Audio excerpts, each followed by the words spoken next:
I'm a product marketing leader 4 years ago. Worked at DataSnipper as their first marketing hire. When I first joined, we were a team of 20.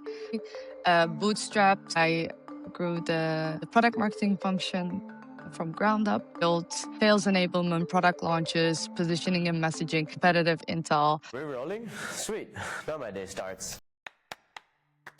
Product marketing takes different shapes in different companies. How did you guys decide what should fall under the scope of product marketing? We are really there to make sales sell more, or make products build better, or communicate the value proposition more clearly to broader audience. Particularly, it was a mix of knowing the foundations of product marketing and how it can benefit, but also understanding what other departments need. Ultimately, I see product marketing as the enabler of departments. For DataSnipper, it's an enterprise sales company, right? And if you're in enterprise sales, you need sales enablement. It doesn't matter what shape or form you need. So that was almost no-brainer. How do you educate internally what PMMs actually do? It's funny. Not a lot of people know what product marketing actually does. One of their primary jobs will also be constantly educate other departments of the value that product marketing brings. So you're almost a product that you're marketing. You're Yeah. marketing yourself internally. I did that by presenting a lot in all hands meetings, a lot of communication about what we're working on. Why is it important? What is the goal that we're trying to achieve by doing this project? So that's communication, and that's internal personal / kind of product marketing branding really helped. Take us back to bootstrapped early founder days. What did the first 60, 90 days look like at DataSnipper? It was a lot of executional work, I would say, but not necessarily belongs to a product marketer. I had to wear many different hats because I was practically the only marketing person that was doing the execution from an IC level. My first 30 days was very much about understanding the product, because DataSnipper was operating in a niche. And that particular world has very particular use cases and very different jargon that you need to kind of be expert on before you actually start doing the work yourself. So first 30 days, knowing the product, almost role playing and being a salesman, and knowing how can I articulate the value proposition to prospects. I've also done a lot of content. The product was on version 4.1, but the knowledge base, for example, was on version 3. So I had to rewrite the whole knowledge base, record videos of the product. Really interesting that you had to rewrite the knowledge base. What did that process look like? Exactly. So this was a time before AI. So as you can imagine, I had to write everything, type everything word by word. Same with scripting the video, recording the video. Everything had to be done by human. So it was quite a long process, but because I was doing everything myself, I had a very in-depth product knowledge afterwards. And of course, I wasn't doing it alone, in the sense that I had to rely on my solution engineers or people in product to validate kind of what I was doing. So it also kind of brought out this nice way of collaboration with cross departments, which I think every product marketer loves to this day. But yeah, without AI, it was quite a process, I would say. You serve a very technical buyer audience. It helps to get in the weeds of specific features, use cases. You said you wear many hats when you joined that early. Was there a moment where you felt overwhelmed? The marketing team was growing, but still I was doing the job of a product marketer. I was owning kind of our social media channels, but then we wanted to unlock this new channel, which were events. So we were looking into sponsoring booths in certain conferences. But we didn't have an event marketer yet. And Right. I had to take on that role. I had to find the conferences that was relevant to us, like talk to the vendors when it comes to the booth and the messaging and all the swag that we're going to give. Align with sales, of course, who's going and how are they going to go. All that practical operational stuff. And that was on top of my product marketeer role. That moment, I really felt, okay, this is actually becoming quite overwhelming. And also on top of that, I was hiring for an event marketeer. It was quite a lot of things on my plate. I really enjoyed it.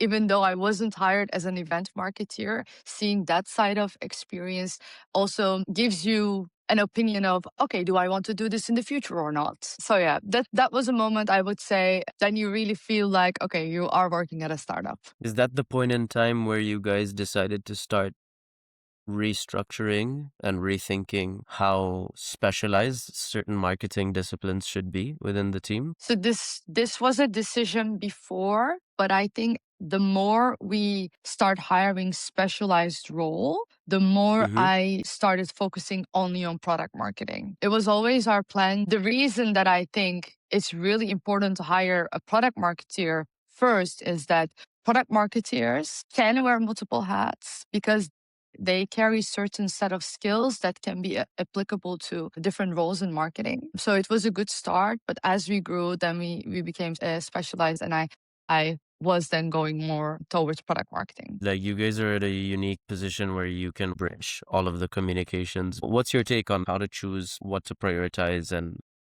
how long to run these little experiments, if you will?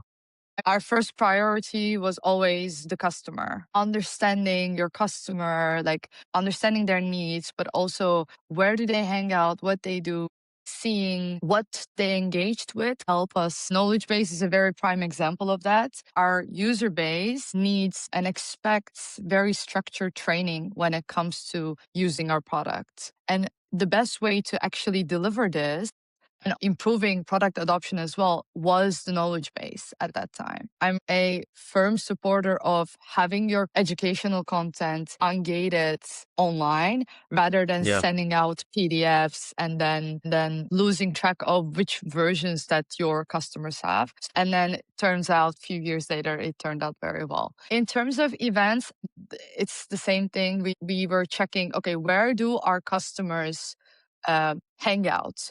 Where do they go? What do they have to do? And for that particular audience, every year, and this is a very technical knowledge about auditors, they need to earn certain CPE credits in order to keep their license. Those CPE credits can be earned through attending these conferences. So once we saw that, okay, let's start going to those conferences, maybe sponsoring a booth, maybe panels that we can kind of host and talk through. You were involved in things like even pricing and packaging. Are there any frameworks that you use to figure out how to test price sensitivity? For pricing and packaging, it was quite interesting because we had a new product, an AI product, which we didn't really know how to price. So our assumption was we need to price it differently than our current products because it brings a new value proposition, but we don't necessarily know how to do it. Among the conversations that we had internally, we were like, okay, why don't we just research about it? And that's genuinely how it started. We had some pricing projects which we asked consultants to help us with, but some of them we ran in-house.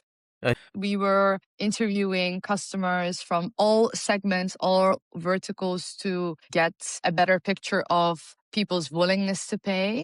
And the frameworks that we used were indeed like measuring willingness to pay or measuring the perceived value of our products for our customers. And the research was done by product marketing, which was, I think, very interesting because I also know that some product marketeers, especially in startups, struggle to kind of get that strategic position in their companies. And pricing and packaging is actually one kind of pillar that you can really show that strategic value that you have. Product marketing ran the interviews, which was very interesting. And it was also a great moment to interact with customers, understand what they need, and also understand how they perceive your product. You've had a really interesting ride because you went from an IC then to a team lead. You ended up even being involved in hiring for the team. Like, first of all, what was the thought process when doing that? Like, were you ready for it? Did you feel imposter syndrome during that time? And also, how did you decide that, you were ready for that step up? Yeah. So I started as an IC, and even during that process, I was not necessarily the hiring manager, but I was kind of supporting hiring the other roles within the marketing team, which is something I genuinely enjoy, interviewing people, understanding their motivations, their passion, seeing that like kind of human side of them. So that felt actually quite natural to me. And then at a certain point, the company was growing a lot, the marketing team was growing a lot, and I was asked to choose between two paths. One was, of course, being like this principal product marketer, but still working as an IC role. And one of them was more like people manager. For me, I see product marketing as a function that enables others. And personally, that me supporting others to be successful on an individual level motivates me as well. So I picked the people management path. Of course, when you start for the first time, like there is no like, oh, here's this book, read it, and then you're gonna become a perfect people manager. That book does not exist. Pretty sure I've done mistakes as well, but it was such a learning moment for me. It added an additional layer of challenge to my existing role because I didn't stop executing. Usually team leads are known for supporting the team, but at the same time still running their own individual projects and still executing. So that layer of challenge was quite exciting for me, and I enjoy doing it. Could you give us an example of a mistake that you made that you would have done differently today? When I first started as a people manager, I assumed that my drivers that gives me energy at work, I assumed that those drivers were same for my team. For example, for ownership, autonomy is one of the biggest drivers I have at work. But this doesn't necessarily mean that this is a driver or the main driver for someone in my team. That can be safety or that can be anything else. So that assumption sometimes can affect how you communicate with people. It can affect the assumptions that you have about them. When I changed this mindset, when I realized that, okay, so I have my own drivers, but then other people have other drivers that makes them come to work, enjoy work, feels motivated, etc. When I realized this and shifted my mindset, actually it became much easier to understand and connect with my team. Was there any specific case or moment that you felt there was pressure that didn't really align with what you guys were trying to achieve? There was a positioning assumption that we were encouraged to do, which I wasn't convinced at first. Um, this was when all the AI hype started. There was a very big um, assumption of all the audiences will respond positively to AI without having skepticism. That was an assumption. And I think every tech company that is serving different industries felt this. Wasn't super fond of this. I was skeptical in the sense that we should always test with our audiences first without going out there and just like placing a bunch of positioning work. I wanted to first understand our audience, interview, research our audience, our customers, then execute on it. We ultimately took the second approach and we researched very well before positioning. We spoke to our customers and while we were kind of understanding their willingness to pay, we were also measuring their skepticism towards and their trust in AI. I want to talk about AI. There's a lot of noise. There's a lot of strong opinions. How are you using it today on a practical level? I use Claude for competitive intel. My way of doing competitor research has completely shifted from searching and Googling and going through Reddit threads to just a single prompt. And the quality of the output is actually quite, of course, I always combine this with sales inputs. So there's always a sanity check with what I'm doing with AI. I use Flow because I just like to talk to my computer. It just makes it efficient to draft emails or draft comments, just in general collaboration. When we were scaling Knowledge Base and DataSnipper Academy, which are two primary channels we use to educate our customers, we used Synthesia It's an AI form. You can just put in a script and it will auto translate to more than 100 different languages. We were serving a global customer base, so it really helped us scale that effort. With knowledge base, I didn't have to write anything anymore. We were just doing a prompt or maybe even sending a script, and then it will just translate into a very structured knowledge base article. I am exploring Notion agents. I think it's a quite interesting use case where building this agent where your wiki information lives. So I'm currently exploring that in terms of creating this voice of customer knowledge, insights, and how we can that back into the product and the sales team and our positioning. If you were to go back into your role in the era of AI to research pricing and packaging, how would you do it differently today? Maybe the first analysis of the research that I've done with customers. So like plotting the data or understanding the results of the research. Maybe I could have first done it with Claude and then later on send it to product or data analyst for a sanity check. What would you not use AI for today?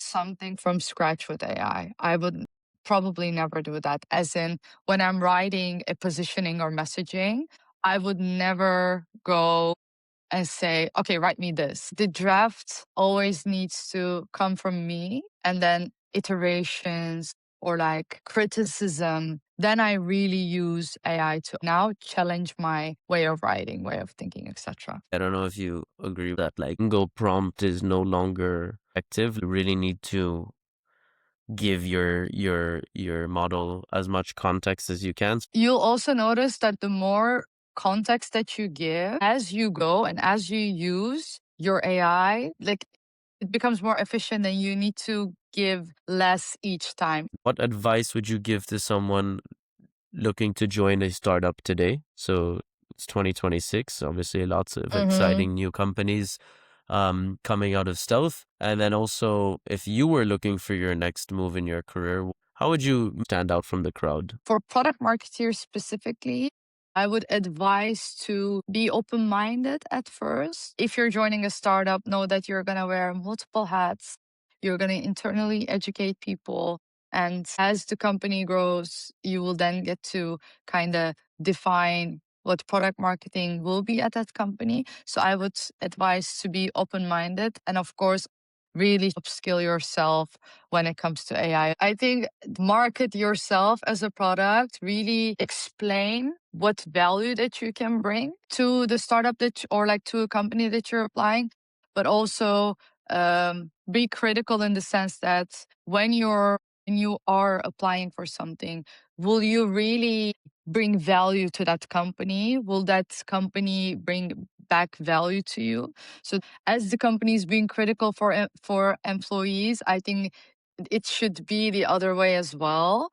And for product marketers, there is now a lot of AI written content or like messaging and positioning that is out there. If a product marketer truly want to stand out, I think it's not just about look, I'm writing the best possible messaging that is out there, but it's more about how did you actually come to that messaging and positioning in the first place? What was your line of thought of getting there? That is the part that companies will see. I feel like everyone's assumption right now is, hey, you can spin up content. It's never been easier and faster to spin up content, but then does that mean companies will hire less product marketeers? My personal take is that similar to finance teams, certain responsibilities will shrink just in terms of time commitment. That doesn't mean they will hire fewer product marketeers, but the ones they hire will have way more impact and influence on the overall companies. I know that a lot of people are part of or speak about the Product Marketing Alliance. I would recommend Product Marketing Alliance for certifications. I would recommend April Dunford. It's the holy book of product marketing. It's called Obviously Awesome. Very straightforward, simple way of explaining positioning.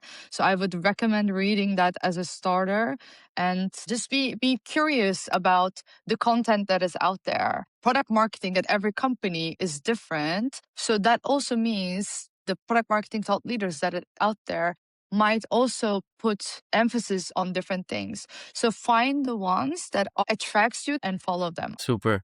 Glad we did this. And that's in the trenches.